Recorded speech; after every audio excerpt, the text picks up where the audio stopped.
Welcome to I Can See Clearly Now. This is a podcast that focuses on the issues that we face in Southeast Michigan and specifically in the area of Farmington Hills. Today, we're talking with Ken Massey, who is a member of the School of Pharmacology at Wayne State University, a former mayor, council member, heavily involved in the nonprofit sector, the service industry in our area. And we're talking about the events that transpired back last week in December 17th, in which I'll use the word, efforts were made to have a clandestine meeting of the city council to terminate the city manager. Now, let's begin by understanding that the city council does have the right. But, and this is a very important element to remember, is that all city council members should be informed of the process, and that if the process is followed carefully and deliberately, it can minimize any turmoil, administrative turmoil within the city that will leak over to the private sector, that'll leak over to operations within the department. So we'll begin there. Ken, we noticed that there was an attempt to schedule a meeting. Not all city council members were apprised of the nature of the meeting, and the stated goal was to terminate the city manager. I use that word because we've had incomplete knowledge.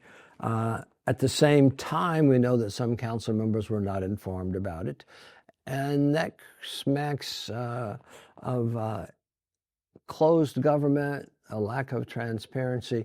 But what we want to talk about is what are the roles of, we'll specific focus on the role of the mayor. I think there's a lot of misconception about the mayor. You are the mayor of Farmington Hills. I'll just read one statement. This is from the city charter. The mayor shall preside at meetings of the city council, shall be recognized as the head of the city government for all ceremonial functions, but shall have no administrative duties. So, Ken, can you give us your insights as a former mayor into what is the role of the mayor here in Farmington Hills? I would be glad to, and thank you for inviting me to play a role in your podcast here. I think this is really important. So, to your question, the role of the mayor, let's talk about the role of city council. The role of city council in the city of Farmington Hills is one of governance. We are not one of administration. The city council sets direction and goals. The city manager runs the day-to-day operations of the city and all administrative and management aspects. There is not supposed to be a crossover between city council and the city manager's office and his directors, or her directors, as the case may be.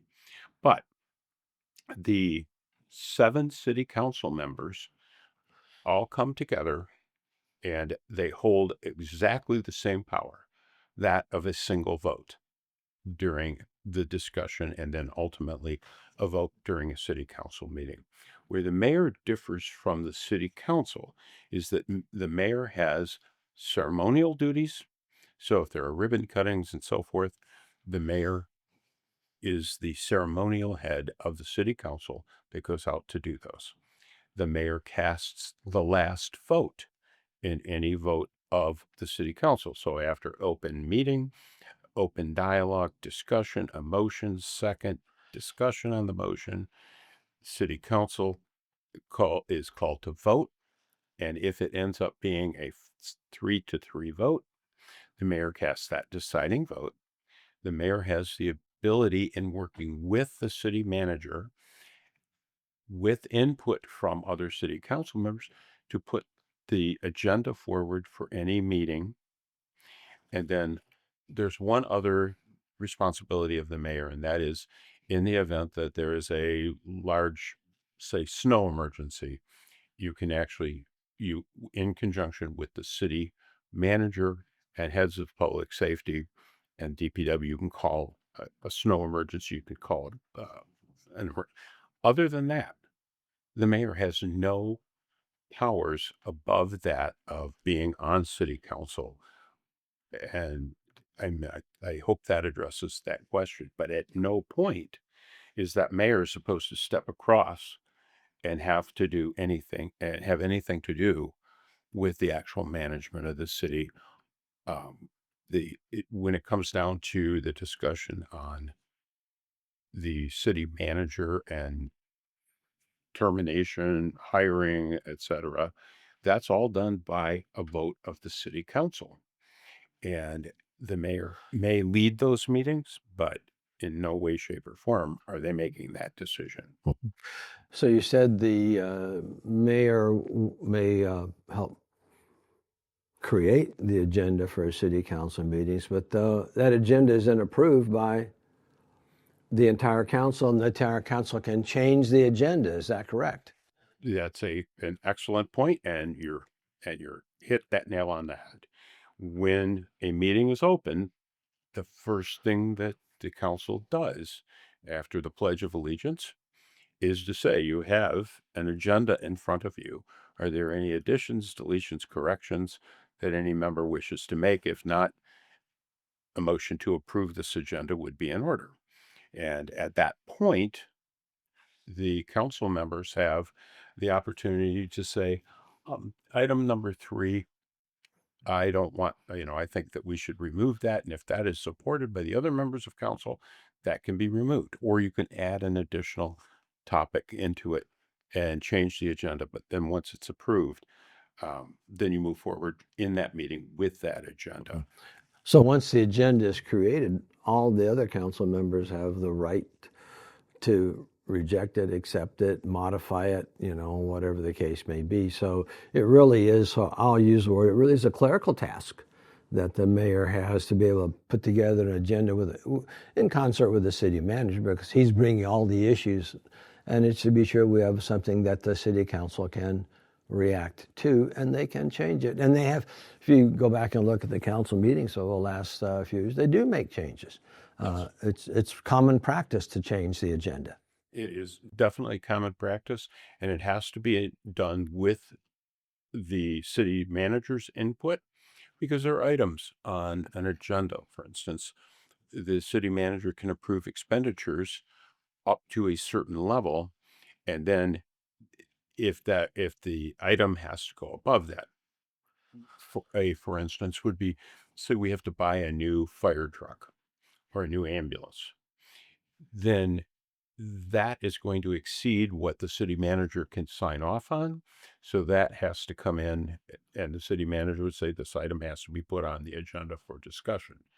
So those are the kinds of things. And if the city council member has been hearing things in the community, they have the right to go to the city manager and the mayor and say, hey, I have been hearing about a construction project in a certain neighborhood. We should talk about that, though. Let's put that on the agenda. And that's where the agreement between the mayor and city council occurs, to the mayor and the city manager to develop the initial agenda. And as you've already rightly pointed out, as the meeting opens, they can modify or reject items on the agenda. Mm-hmm. Well, one of the reasons we're doing this series of podcasts is to look at, what is the potential impact on the city? What's the probable impact on the city if the council makes decisions without informing all council members, and if there is a uncertainty in the position of city manager? What does that mean for the city economically, looking at small businesses, large corporations? Because we're home in Farmington Hills to a number of small businesses, to some large corporations and international corporations. Mm-hmm. So, if there's uncertainty and instability, and there's efforts to control the council by one member of the council, whether it be the mayor or anybody else, well, what does that mean? Simply put, you don't develop trust. Yeah, that will fall. That will result in potential deals falling apart for large corporations, small companies locating here. People and or companies, I should say, are a lot like people. They don't want uncertainty. We want to be able to do the things we need to do and want to do without having things disrupted. Mm-hmm. And if you're about to invest a large sum of money to move your business into a city, you certainly don't want it to have a political disruptive situation. You want to know what that city is going to expect. And I can give you a perfect example. Nissan, during my tenure as mayor, Nissan was looking to locate a crash test facility for their engineers. This was about a $45 million investment, and it could have gone to one of three different places, one in Tennessee, one out in Arizona. And because we do have a large R&D facility for Nissan here in Farmington Hills, we did a lot of lobbying. But if our council, our Economic Development Corporation, and our city government, meaning the management, was not all in sync, and we lined up, we put our best foot forward. It was clear that we were very stable, and Nissan made that decision to locate their facility here because of that stability. And we heard that from them as one of the reasons they chose to invest in Farmington Hills. So it really is, this is what I think about. Why is it important for the average citizen to be aware of what's going on between the council and the city manager? A lot of times say, well, I don't know who the city manager is. I don't know what he does. But in reality, the relationship between the council and the manager really has to be one of mutual trust, because that creates stability, which really allows for the development of our city and allows our city to have a prosperous future. Is that correct? Yeah, that would certainly be correct.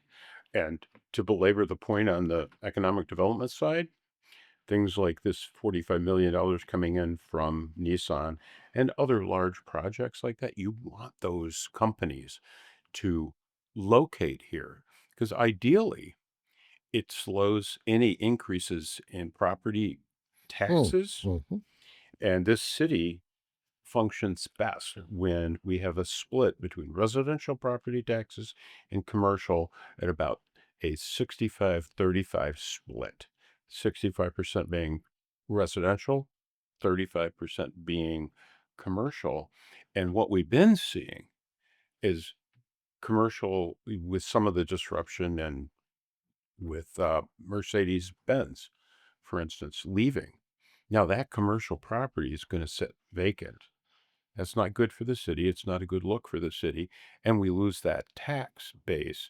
And right now, we're above 70% residential and less than 30% commercial, which puts, again, a bigger burden on the tax-paying individuals. Our city council should be functioning together, bolstering economic development, keeping those businesses here, and doing what we can to do that, because overall it increases your property values, which often are the single biggest thing a family has invested in. We want those property values to increase, but the property tax split should be better. And if we don't have a functioning a city council that can get along and have that focus, so they provide all the city services, health, safety, welfare for the residents, increasing the cost to the residents, that's getting into an area that they need to fix that. One thing, as I think about the statement you're making, is that stability between the council and the manager is really important. In terms of economic development, we have 7 council members. You can't have 7 council members out talking with industry groups individually and expect to have a coherent message. You can't have 7 different council members out talking, with all of these different entities and each having a slightly different message. And then that creates distrust. They'll say, well, the council member said this, the mayor said that. And you begin to wonder, who speaks for the city? It's the city manager and the staff in the city manager's office. They're the ones, with the guidance from the council, that sees our city grow. Is that a correct assessment? Yes, that would be a correct assessment. And when you describe 7 different individuals being on the city council talking to potential businesses, ultimately, I mean, think of that old game of telephone. Mm. Every time you hear something, you're hearing something different. There's slight modifications. 7 individuals to run for council, and I applaud people who do, because they want to get involved. They have their own backgrounds, and that message they're going to move forward with may not always be the same. In fact, I would be surprised if it is. But when you come together and you have a consensus on a direction and then execute that by having the city manager move forward with those goals, then the city staff, our city economic development group, our city planners can work towards those goals and do so with one concerted message. And that's what businesses are going to look for in terms of locations. They want that stability, just like residents want the stability. You want to know that when you pick up your telephone, if heaven forbid that you have an emergency at your home, but it happens, and you want to know that the right individuals that are going to be well trained and equipped to handle your emergency are going to show up. Well, You should. There are examples of cities where that doesn't happen.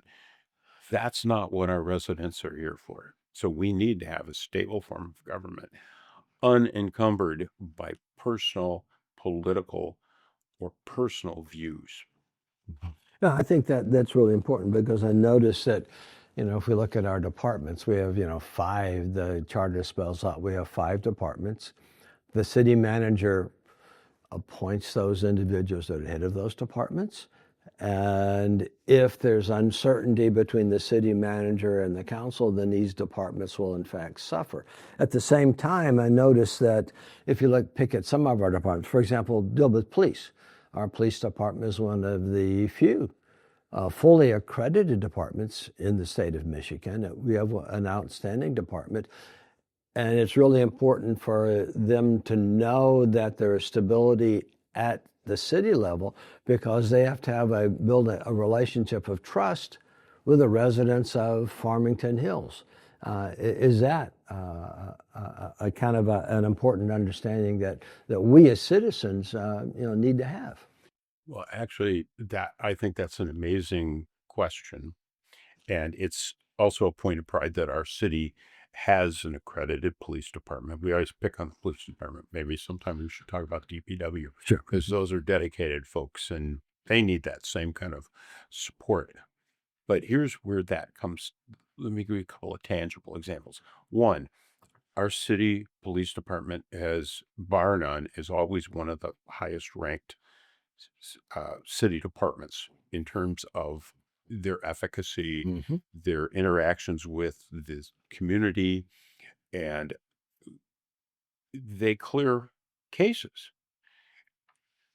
And why is that important? Because if something happens, we want to prevent the next thing from happening. And how do you clear a case? You develop a rapport. Our police department has worked on community policing efforts. At one time, we had 44 different community policing efforts underway. We work with the public to develop that trust. That stability within the department allows those community policing efforts to be undertaken. Those community policing efforts build rapport with the community. They build something very important, trust. Doesn't take much to break trust down, but you build that trust. And when you have citizens who work together with their public safety departments, you have a much safer city. And this has been borne out in the fact that the city of Farmington Hills has been ranked as one of the safest cities in the top 5 for years.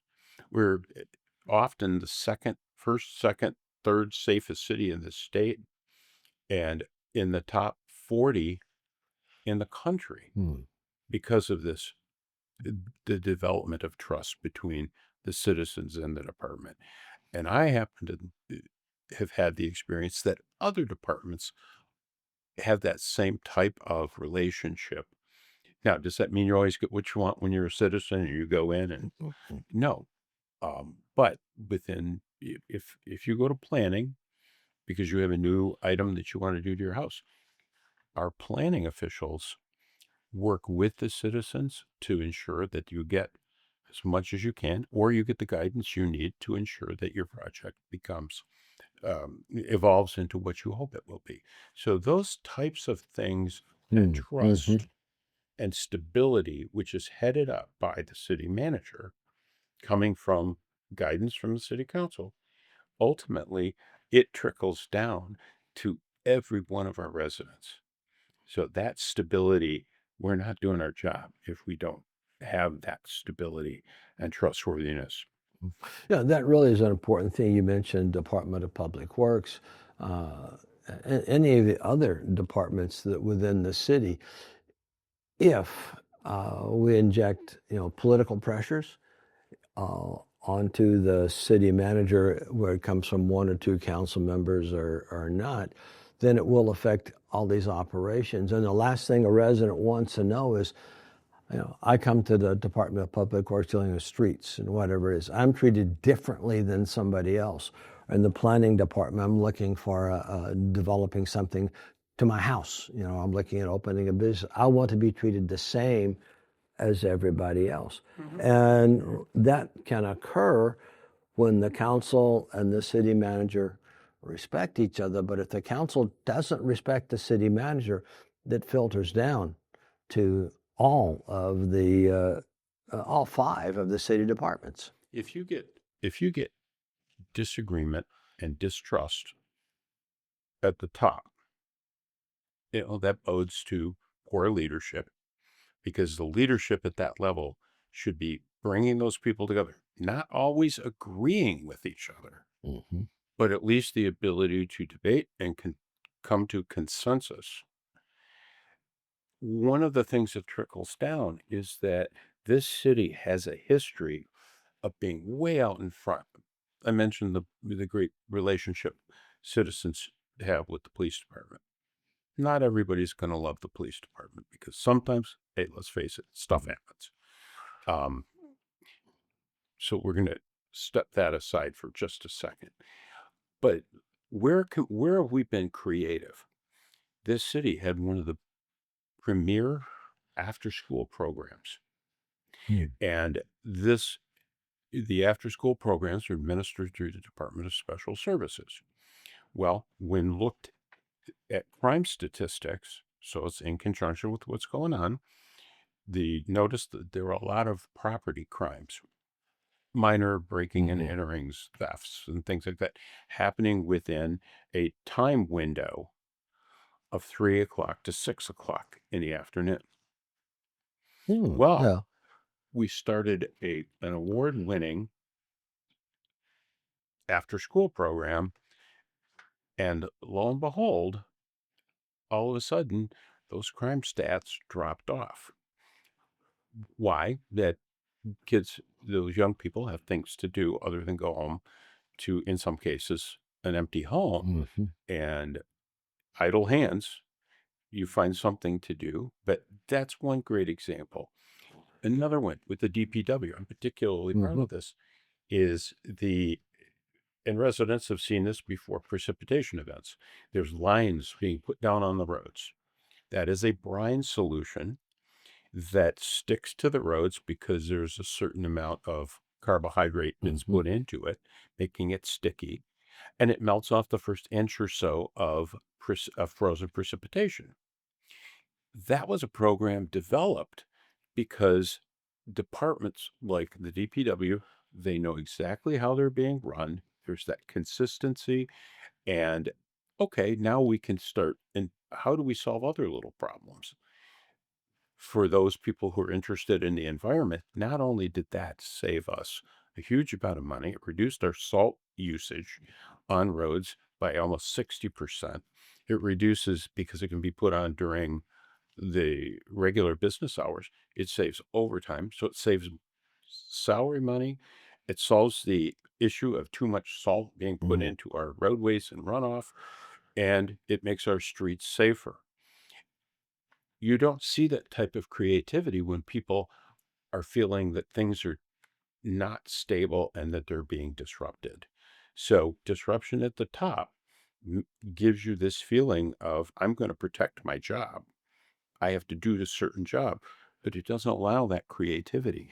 We have had multiple things like that I can point to.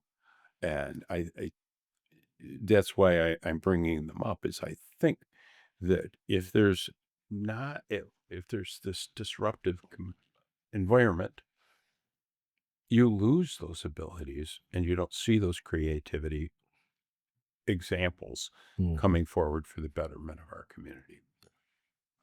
One thing that I would like to broach is dealing with motivation for changing. I know we just came out of an election in November, and as I read the literature from the mayor in particular, because of and again, I'm dealing with, it may be a rumor, but I think it's factual, but I don't know.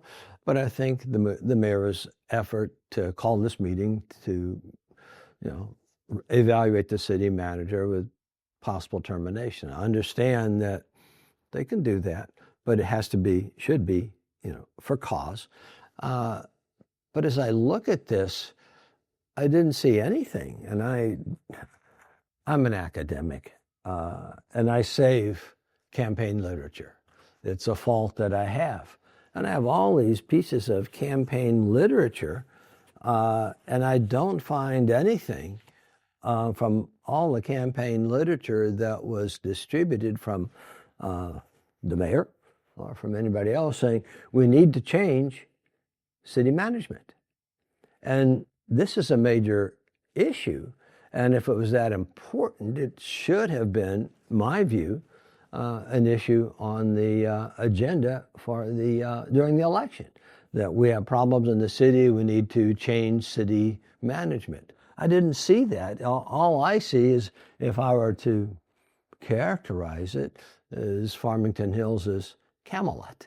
Doesn't rain till after sundown, 8 the morning fog disappears, it's just a great city. That's all I saw. And that was true up until the election in November. Now we'll get the middle of December, just a month later, and we need change. I am perplexed. I am confused. Tell me your insight.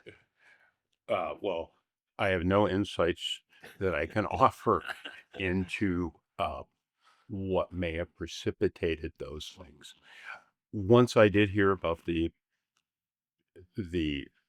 purpose of that clandestine, I liked your term with that, meeting that was being scheduled in December, I asked a few of my contacts on council, and I will say that even though I've stepped back and I'm running my own life and doing,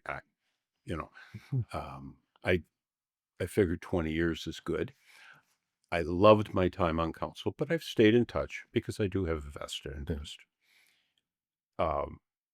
Your assessment that Farmington Hills was a great city in which to live, and that's why I want to be on the city council, is great. But you should be remiss if you didn't say that. You shouldn't be running. But when I started asking a couple of questions, I'm going to add to your confusion, because the city manager was also given, and it's not in any of the campaign literature, but the city manager was given a very positive performance evaluation and a raise. So why would you give somebody a raise and then suddenly turn around and say, oh, hey, you did a great job, great, thumbs up, we're going to give you a raise, and now we're going to we're just going to pull the rug out from underneath you. That would smack to me as having some type of motive that is questionable. I don't know where it comes from. And so I'm not going to comment on what somebody's thinking or not thinking, but I understand why that question is there. Because it is a point of confusion for me, because I knew The evaluation of the city manager occurred back in March, I guess it was, a positive evaluation, salary increases. No issues were discussed in the campaign, up and through early November. Now, all at once, 4 weeks later, it's a major issue, which leads me to be confused. And if I'm confused, I don't know that we want other residents of the city to be confused, because, quite frankly, it does have an impact on uncertainty in the administrative side of the city. Has an adverse effect on our bond rating, because you don't know who's going to be managing the finances. Has an impact on our roads, our park and rec, on the accounting principles, etc. Police departments, fire departments, all of our city services, it has somewhat of a chilling effect, because you don't know what is going to be there. And I will share with you, I have lived in this community my entire life. A little time off to go to finish my graduate training and so forth. But otherwise I have been here. A few years back, we had the experience of having a really poor city manager. He was in post for maybe a year and a half, and it was very detrimental to the overall feeling of living here. And that city manager, that council did look for ways to terminate that particular city manager's contract. Ultimately, I think he had the handwriting on the wall and he chose to leave on his own. But we have a good city manager now. We had that 18-month period. Prior to that, we had a great city manager. We have a building named after him, the Caustic Center. Bill Caustic was a wonderful guy. He was fun. And then we had the one individual. His name isn't really important, but we had a bad city manager, not a good situation. Then we moved to Mr. Brock, another good city manager, solid. And then Mr. Boyer, great city manager, another good city manager. And now we have Gary Machin, another great city manager. So city management in this town has a long history of being good.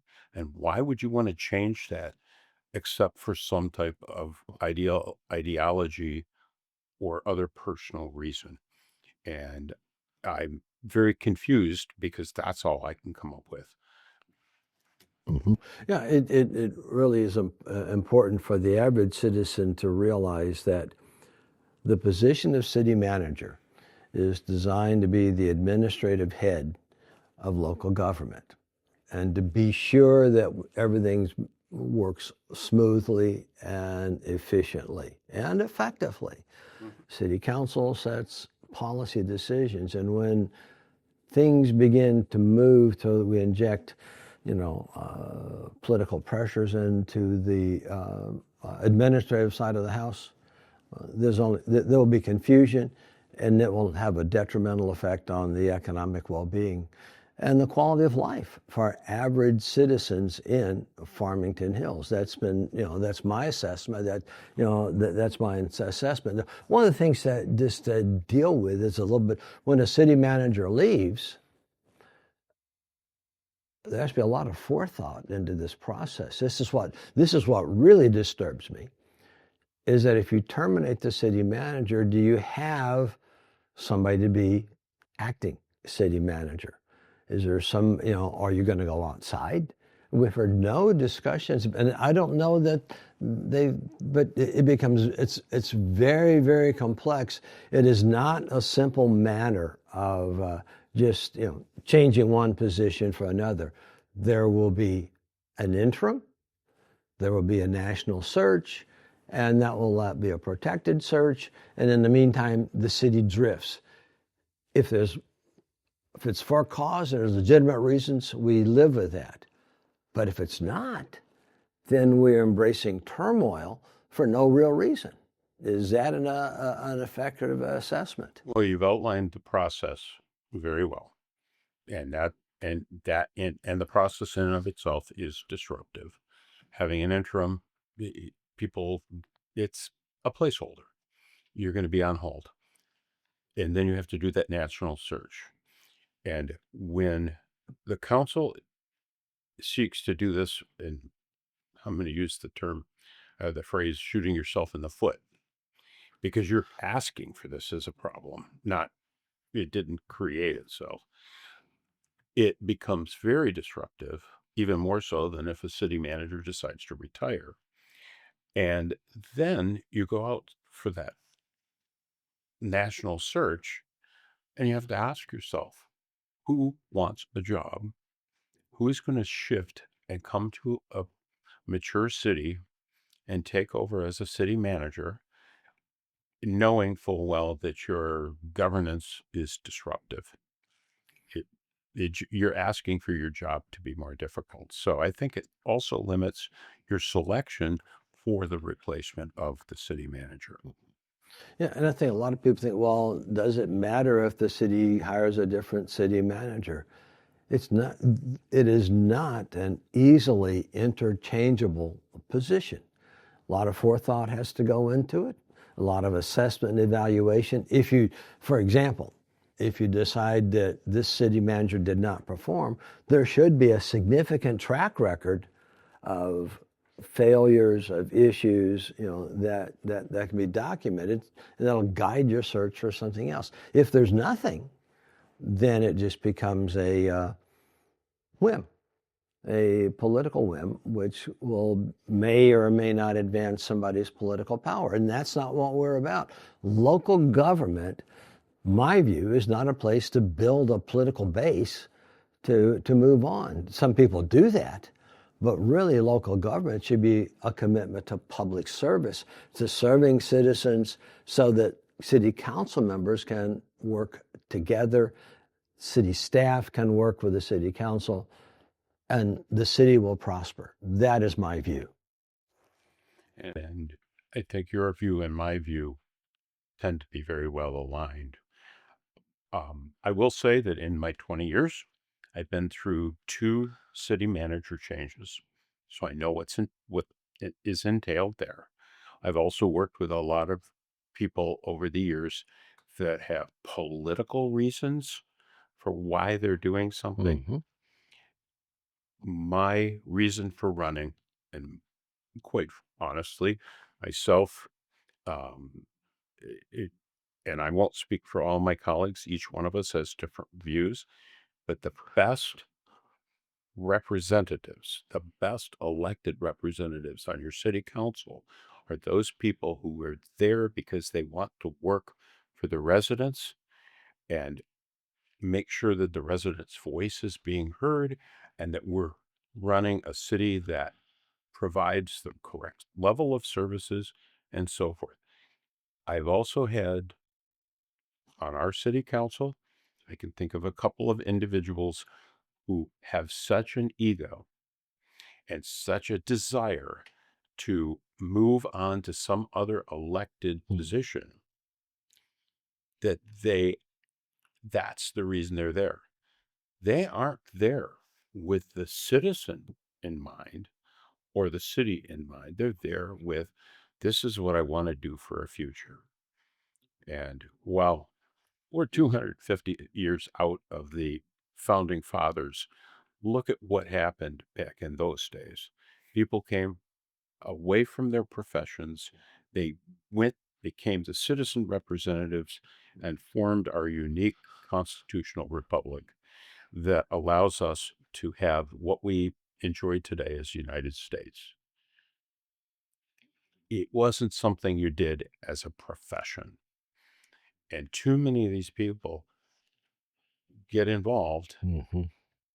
and they want to build a resume because they think my self-importance is the most important. That's most, I'm going to go here. Well, you know what? There are other ways to get there. And having politics they also feel that there's power in being an elected official. There's no power in being an elected official. other than that you're there to represent the voice of your constituents, period. Yeah. And if you're starting to represent the voice that's in your head, well, you'd say I work in pharmacology. There are pharmaceuticals that would help with that. But no, I'm being facetious. Yeah. No, to get to it, we need to have transparency. We need to have people focused there for the right reasons, and people who want to ensure that our friends, our neighbors, even if we don't know them, our constituents have their needs met. And that's what local government's all about. All right. Thank you very much, Ken. This has been, I can see clearly now, we have been talking about the issues involved in Farmington Hills, beginning with a ill-fated attempt to call a council meeting for December the 17th, and the fact that this is still an issue percolating around on the city council. We don't know, I'll be first to admit, we don't know all the individual circumstances. We do know the history. We do know that the city manager was evaluated positively earlier in spring of 25, given a raise. We do know that that was not an issue during the last political campaign for city council. That was in November. But we do know that there is dissatisfaction now, and there is instability. We ask that you, as a resident of the city of Farmington Hills, reach out to your council members to be able to ask them. We ask you to share these series of videos with your neighbors so they can begin to understand the issues. I have a little short video dealing what is the responsibility of a citizen in a democracy, and it's being a ferret. A ferret looks behind closed doors to find out what's really going on. So watch that little short video as well. Your job, my job, all of our jobs is to ferret out that which is closed so that we can understand, so that we can have an open, honest, effective, efficient government that provides equal services to all of our residents. Again, thank you for watching. This has been I Can See Clearly Now. Have a good day.